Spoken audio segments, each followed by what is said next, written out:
everybody, it's your man James, Mystical and Treasures, back again with some more video action for you. Today's another jaunt into the realm of artistic creativity as we show a little artistry appreciation. And for those of you new here, artistry appreciation is where I take a piece of comic art that I own or have owned, and show you why it's so cool, why I love it so much, and give you the lowdown on why you should just get into it yourself, because there's nothing better than owning original art. It's the one-of-one collectible, truly an epic thing to behold. And of course, this season I'm not doing it alone. I got some backup on me, so I will be bringing my compadre here, the co-host now, the artist, Mr. Andy Smith. Andy.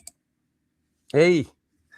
So today I've decided on something a little fun here.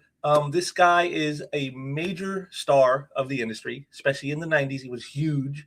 He is a literal rock star. And I don't mean like rock star just as he's popular. I mean, he was literally a rock star. He played in a band. Okay, that's how big this guy is. And of course, he's probably one of the premier monster artists of the 90s, working on characters like the Hulk and Pit. Of course, I'm talking about the one and only Dale Keown. Oh, yeah. So we're going to have some sweet Dale Keown art here for people to check out. And so let's get me off the screen, as always, because like I said, it's never about me. It's always about the art. Okay, here we go. This is a page of Dale's art from Nth Man number 8. Now, like I said, he's the monster artist, and everyone knows Dale for his monster work for characters like the Hulk and Pit. But this is him doing a monster of a different sort in this page here. And the thing that I liked about it was you can see some of the influences in Dale's style, like who influenced him. Like you can tell, like in this face here, I can see John Byrne. I can see like Zek.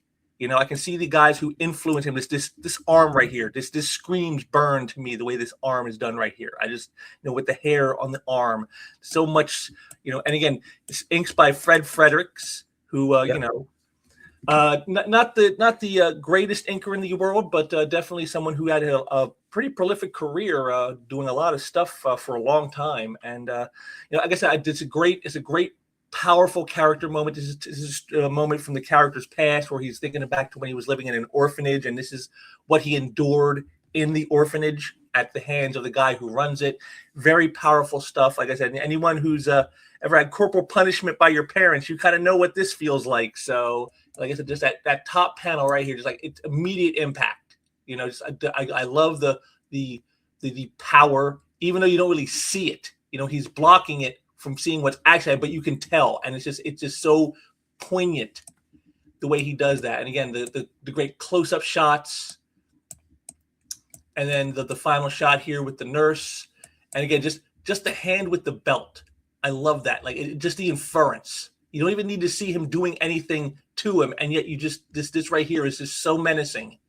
It's like, so I mean, so this is like where I can kind of see Dale's creativity with how he uses the monster characters. He would do that. We would create that tension with, what's going to happen. And you can see right here, he's got great dynamics here with like just inferring things without even having to show much. Like I said, like here and like here, you don't see it, but it's the classic thing of showing it without showing it. Mm-hmm. We did the days of the Comic Code Authority where you couldn't show certain things, but you kind of infer them. So that way you get the point across, but yet you say, well, we didn't technically break the rules because, we didn't show it. Oh, yeah.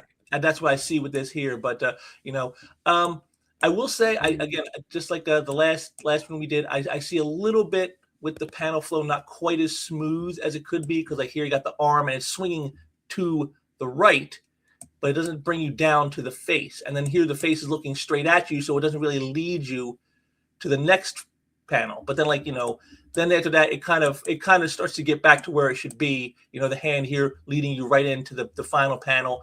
But I felt there was a little less smooth than some of his stuff. But then again, this is early in Dale's career, and for those who don't know, this was Dale's very first work at Marvel. His first work was on this issue. He just did the one issue, didn't do any others, just as one fill-in, and then shortly after this, he goes to do the Hulk. And so this is kind of like where it all begins for Dale. But so I feel very, very honored to have a page of like something so early in Dale's career. And again, you can see the influences of the artist who obviously influenced Dale's style. And you can see the style that he would become known for. You can see, like I said, in the faces, in like that arm right here, you see the bits of like, the future of what we're going to see coming from Dale down the line. So, what do you think, Andy? What's your thoughts on the page? I mean, it's definitely Dale. You can definitely tell that. Like, if you didn't tell me who it was and you said, guess who it is, I could definitely tell it's Dale. I had a feeling it was Fred Fredericks inks too, because I think he inked most of that Nth Man stuff.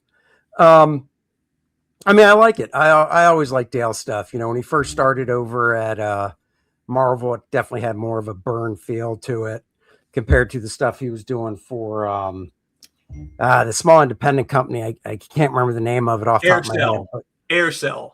Yeah, that's it. And that had Byrne / Bernie Wrightston going on. This stuff is more Byrne for sure. Yeah, I dig it. I mean, I like the first panel. I like how it's inferred. I mean, you don't see the kid getting hit. But I will say, I don't mind, we read left to right. So our eye travels across. So we get the motion of the dude's arm swinging with the belt. And then when it comes to leading the eye, actually, if you look at the curve of the belt and the way he curved it, it kind of wraps around nicely and points you right to that dude's head in the second panel. So I think that's I think he did a really good job there with the flow going to that guy's head just because of how he curved the belt.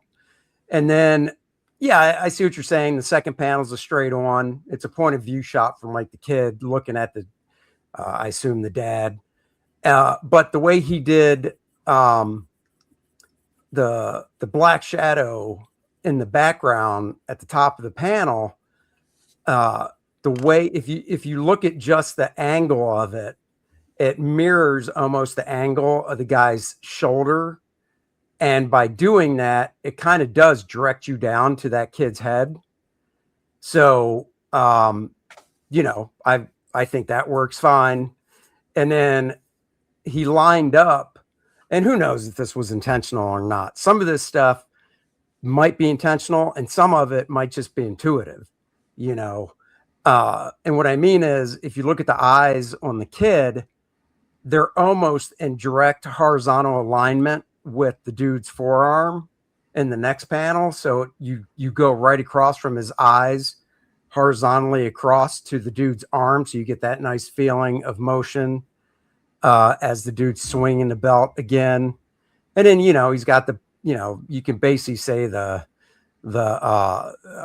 direction lines in that third panel, kind of sweep you down to the next panel. And, so on and so forth with the angle of the guy's body and arm and stuff. And even that black bar or whatever it is, woodwork, whatever that molding is, pulls you across that last panel as well. He frames up the nurse nicely with the big fist in the foreground holding the belt. And then, just the way the fist kind of curves up the arm would lead you off the page to the first panel on the next page. If they're next to each other, if they're not next to each other, it's a moot point. But still, you don't know that when you're drawing it, so you always want to kind of think that it would be, just in case. No, I definitely see what you're saying. Like I said, I didn't think about the belt in the first panel being used to lead you down to the second. Yeah. I did not see that. It's not supposed to be, as the artist on the book, or as the artist telling the story, it's our job to help lead the eye around the page, but you don't want the reader to feel like, oh, he's doing that to lead my eye around. It's a subconscious thing, but if you want the reader that doesn't know anything really about the art form to have a pleasurable reading experience. And part of that is leading the eye around the page with the page flow. And look, if you do it to a point where it's very obvious, that's fine. But people reading comics don't know any, this is all like the behind the scenes baseball stuff, that we're taught. It's like in radio, for instance. And I know it's a weird analogy, but it'll work. In radio, on a morning show where there's like 3 people, obviously if there's a female in the mix, you don't necessarily have to say, well, Tammy, what do you think? Because obviously if the woman's talking, people will know, well, Tammy's part of the morning show. But if it's 3 guys talking, before somebody speaks, they'll usually call out the person's name, but they do it in a subtle way, so you know who's talking. You know, Yeah. um, even TV shows that, and news type shows that go to podcasts on TV. If you're watching it, you don't notice, but they might be like, "Oh, Jim, what do you think about that?" And they're doing it because the show goes to a podcast where if somebody only listens to it, they'll know who's talking next. So it's the same thing. It's all this, inside baseball stuff that, most people don't have to know about because they're just buying comics to read and enjoy them. But if we do our job right, part of that is subconsciously we're helping you move through the page properly. That's kind of it. It's like you said, you didn't really see it, but then I pointed it out and you're like, oh yeah. But I subconsciously, when you read it, it worked, or it works. So yeah, it's always interesting how, like, you can disguise certain things that way. Like I said, you're saying it's basically like you're putting it in without making it obvious. And that's the thing, is like when I'm watching these things now, when I'm checking out the art, I'm looking for the obvious stuff. And so these subtle ones really can catch me up. Like I said, you got me good with that one with the belt. That was something I did not think about at all. I'm just looking at this, going to look like, well, the lines are leading us over here. The arm is pointing in this direction. Everything is leading to the right side. So why? Right. But see, the thing is, so what the belt? I mean, he has a belt in his hand. It wouldn't matter if it was a belt, a bat, whatever. But the belt, that you're right. The arm is leading. And you could say, my God, that arm's leading us right off the page at the bottom right-hand corner. But it's not, because that belt acts like a stop. It's like basically, if you just look at it, it's a letter T. It's just an angled letter T, and the top part of the T stops the longer part, the vertical part. The top part of the T stops and pushes your eye back down. Now, if there was no belt in that hand and it was just him backhanding him with like his basically remove the belt, then you could basically be like, yeah, doesn't really lead you to the next panel. But then if he didn't have that in his hand, I would expect, Dale probably would have done something else or composed the whole panel differently, Now, something about this page that I've noticed is, like, you can see here how light some of these lines, is this Frederick's missing these lines to ink? No, that's age. Or is that, oh, it is? Oh yeah, that's the ink fading. All those light lines, when this page is almost 40 years old, probably. 1989. Oh, 89. Okay, so yeah, it's close. No, when he turned this page in, those lines were black. Guarantee it. He used a marker, and markers fade. That's why, Gil Kane, who used to ink all his stuff with a marker, if you get any of Gil's old stuff that he used a marker on, it either turns purple or it fades. Now, if this page never saw the light of day, basically was kept in a dark area and stuff, hermetically sealed away from the air, it probably wouldn't have faded. But even leaving it out, not even in direct sunlight, but just, leaving it out in a room, like my room has, I've got a good amount of windows in here. Yeah. It would fade just because of, UV, whatever, and the properties of a marker. But all the stuff that's solid black, that's straight up black India ink, which won't fade. No. Yeah. I think I said, I've always known the difference, the opaqueness of an India ink versus something that isn't. But I just wondered, is this just a sign that, that they didn't think of their artwork as something that would be, of value or important later on, because they didn't, because you would think using something that would fade like this, you'd be like, oh, I don't want that, because then the art could basically just disappear, and it would not. Oh no, 100%. No, they didn't care. This is back. Fred Fredericks is an old school guy, or was. I know he's dead now, but he was an old school guy.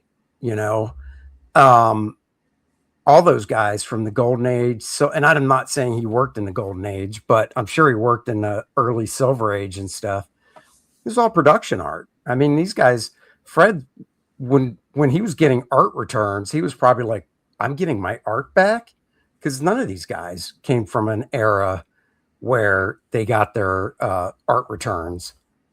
So he was probably shocked when he started getting artwork back at whatever point in his career that was. So I'm sure whenever he started, he wasn't getting his artwork back. It's doing comics is just about back then. It's still technically commercial art. The whole point of it was you're doing artwork for a commercial purpose, which is the printed book. That's why I like Joe Kubert.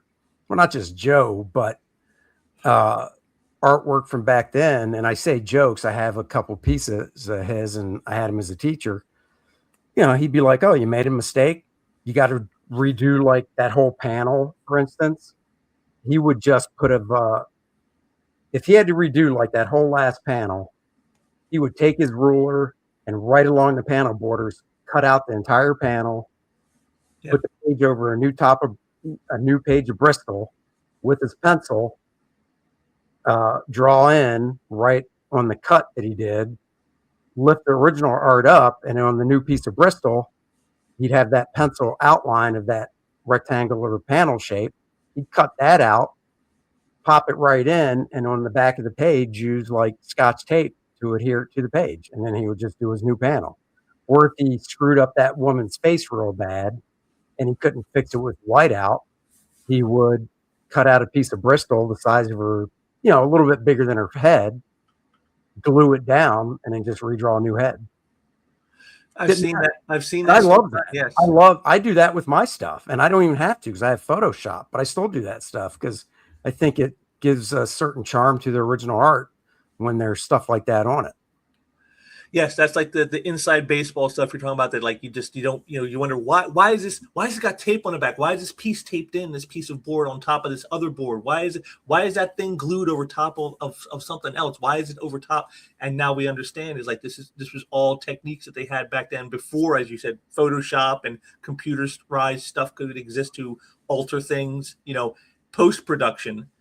That way. Now you had to do it the old fashioned, like the caveman way, and that's what they did. And you're right. It's something I've always thought was interesting about it is how the technology has altered how the art is done nowadays. It compared to the way it used to be done. Like you said, with these things with using markers because it was quick and they didn't think about the value or the art retaining some kind of prescience beyond just getting the job done to get the book printed, and cutting in panels and cutting out panels because you didn't have Photoshop to help you do the technological thing. It's like I said, it's this journey for me through the years with learning all this stuff. It's really kind of interesting to see how much has changed over the years, because for a long time, comics were always done the same way. For example, like you can see here, there's lettering on the board, and this is on the board. Yep. And that used to be a standard. Now today, it's not. Because now it's all done by computers. They just drop it in. They get the image, and then they drop in where they want the balloons and the text to be, and then boom. And so when you see if there's even any physical art available, there's no text on them anymore, and it's because the technology has made it so they don't have to do it that way anymore. So, but like for decades, that was the way it was done. Everybody did that. And just to see that sea change, is just, to have lived through that is kind of interesting to me. And, because I'm sure you've done plenty of stuff in the past where you had to put the lettering directly on the board and now you don't anymore. So. Oh yeah. I've got lots of original art that has all the lettering on the boards or it's pasted on because before computer lettering, if a book was running late, they would have it lettered on vellum paper, which is heavier type tracing paper. Then they would just cut them out and glue them down to the boards. Yeah. And I've got pages like that too. Like I said, just very interesting to me, but like, this is again, very early in Dale's career. I gotta say, I know Fredericks was like, he was like a utilitarian workhorse type of inker, and you can definitely get that in the work here. Like I said, Dale's style shines through in spite of that. I don't think these guys were like a great mix. It's not like a team. No. I would have like thought, because I think what it is like right here with like this face, like the roughness of the inks, very scratchy, very, whereas like where later he would get inkers like Mark Farmer, and Bob McLeod, much more smooth, much more, soft in what they did, and it worked a lot better with Dale's style than I think the harshness of Frederick's, very sharp inks. Yep. Yeah, no, Fred definitely, he came from a different time period, different school of inking, if you will. Yeah, like I said, it's one of those things I've noticed against certain. It's what you learn is like how certain inkers and certain pencilers, some are like like peanut butter and jelly, and others are like oil and water. Yeah. Yeah. And was there ever any inkers that you felt like you were like, man, you really hammered what I did pretty badly?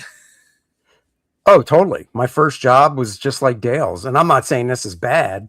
It's not that great compared to what it could have been. And my first job was the same way.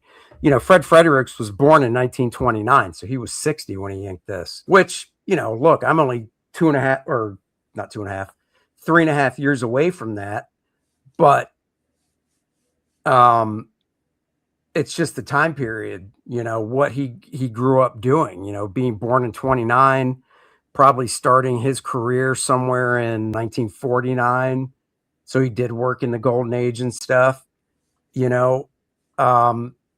was the tools of the trade back then, and probably how he learned and all that. And, my first job was inked by Carlos Garzon, who worked a lot with Al Williamson back in the day in the 60s and 70s and stuff. And same thing. He was more of a pen guy, and it wasn't really a good match, but he didn't really change anything I did either. It was just his technique, wasn't really that up to snuff. So just very interesting. So we'll head on over here and we'll see the colored version. And you can see you can see you're right about the pens, because you can see these lines are very dark in the published version. Well, and that just has to go with, now back then too, they literally took photograph stats of the pages, the original art. So, yeah. Even if it was a little bit lighter like that, because it was a stat, it could have been darkened and stuff. So I like this here. I like the use of the color in these panels here. Oh, yeah. The red for the dude, like the anger, and yet the kid it's just this like cool color. Like he's very calm and collected. I like how they use the color to enhance the emotions of the characters they're showing. Very nice touch. That's that's one of those subtle things that you don't think about when you're reading the books, but that's, I like that a lot. And again, classic 4-color. It's the flats. I miss this style of coloring for comics. I think the gradations of modern times have taken something away from these great flat colors like this. Just so bold and so pronounced. They really stand out compared to what you see today. Yeah. Sometimes I feel like it's just like it's almost blended into camouflage. It looks good. I got a couple Nth-Mans. I didn't know Dale did it. I want to say Ron Wagner. Yes, Ron Wagner was the regular artist. Dale just did this one issue as a fill-in. Yep. So, and I bought him because I had Ron Wagner as a sub in school one time. Yeah. And then here's our cover. Oh, nice. Which is Ron Wagner. Oh, yeah. McLeod. It's kind of funny that happened that way, because here you got the regular artist getting inked by McLeod, and then Dale was inked by Fredericks on the interiors, but yet it was McLeod was the first one to ink Dale when he went over to the Hulk. Well, after the first issue by Marie Severin, after that it was McLeod who inked him. So it's kind of funny that they both worked on this issue together, but not on the same part. Dale was doing that's nice. Someone else, and McLeod did the cover. I liked Nth-Man. Like I said, I had the first few. I stopped getting it, so I don't have them anymore. But nostalgia purposes, I might have to go back out and get number 1 just to have it again. And I like this here with the comics, Oh yeah. And then the classic, they'll rot your minds. That's what we were all told that as kids. Comics will rot your brains. Oh, 100%. So I just love that. Just a nice little nod to what we grew up with, us Gen Xers. But yeah, there we are. Dale Keown from very early in his career doing a scene with a monster of a different kind that we don't normally see Dale do so much. But a very tense page. You know, he very much gets the emotions across very well. I love that. Again, it's a very nice example of what was to come from Dale later on. So I definitely love it for that. Definitely a great thing to have one of his early works, his first work at Marvel. I feel very honored to own a page from something like that. So Yeah. and so as always, before we head out here, we always have to show a little appreciation here to Andy taking time out from his busy schedule, and we have to give a little shout out to Lilith, The Infernal Conflict, Andy's own crowdfunded book. It's Yes. monsters of the usual sort that Dale is known for now in this book. But That's right.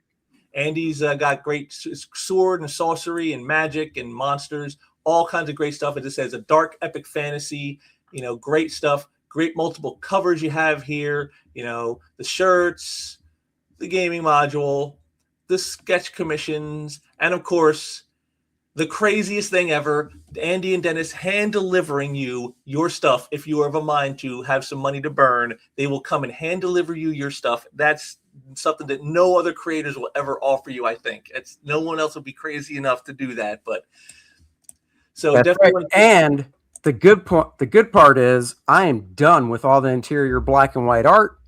So all the art on my end is wrapped up. I sent my colorist the rest of the pages.